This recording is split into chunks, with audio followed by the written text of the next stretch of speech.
तो पाशा साहब अभी तक हम उम्मीद तो कर सकते हैं, जिस तरह आपने भी फरमाया कि हम निकल सकते हैं, लेकिन इफ्स एंड बट्स उसमें हैं। क्या मौजूदा हुकूमत की माशी जो पॉलिसियां हैं और बजट का अगर निचोड़ निकाल कर बात की जाए, क्या हम ये कह सकते हैं कि हम दुरुस्त सिमत में जा रहे हैं? विद ऑल ड्यू रिस्पेक्ट्स, इससे बेहतर हो सकता था।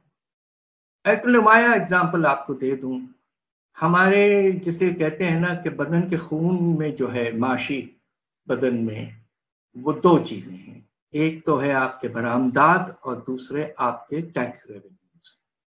अब इस बजट में आपने क्या किया है? आपने ये किया है कि एक्सपोर्ट्स को नॉर्मल टैक्स के रजीम में ले आए हैं और एडवांस टैक्स को 1% से बढ़ाकर 2% कर दिया है। ये सरासर नामुनासिब है। बहुत से मुल्क ऐसे हैं जिसमें बांग्लादेश, इंडिया वगैरह हैं जो वाज़े तौर पर एक्सपोर्ट्स को इंसेंटिव्स देते हैं। हमने एक ही इंसेंटिव रखा हुआ था, ये जो कमी की गई थी इनकम टैक्स में, अब उसको पूरा आपने कर दिया है।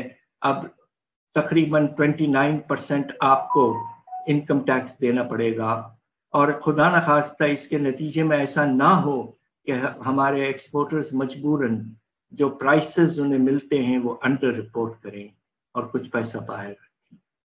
तो ये नामुनासिब है। दूसरी तरफ टैक्स रेवेन्यूज पे आ जाइए तो जिस तरह से, और if I may use the word crudely, tax के निज़ाम को किया गया है, बढ़ाया गया है, रेवेन्यूज को बढ़ाने की कोशिश की गई, इससे बहुत सलीके से और मैं समझता हूँ कि सोच समझ के अगर हम आगे बढ़ते और ख़ास तौर पे वो सेक्टर्स जहाँ टैक्सेशन ना होने के बराबर है उनकी तरफ जाते और टैक्स बेस को फैलाते, इनडायरेक्ट टैक्सेस की तरफ कम जाते, तो फिर बहुत बेहतर होता। मगर मुझे अफसोस से कहना पड़ता है कि इस बजट में ये बात हमें बिल्कुल नजर नहीं आई। दूसरी तरफ आप ये देख रहे हैं कि दूध पर, स्टेशनरी पर, दवाइयों पर, मुख्तलिफ ऐसी ऐसी बेसिक चीजों पर टैक्सें लगाई गई हैं। सब नामुनासिब।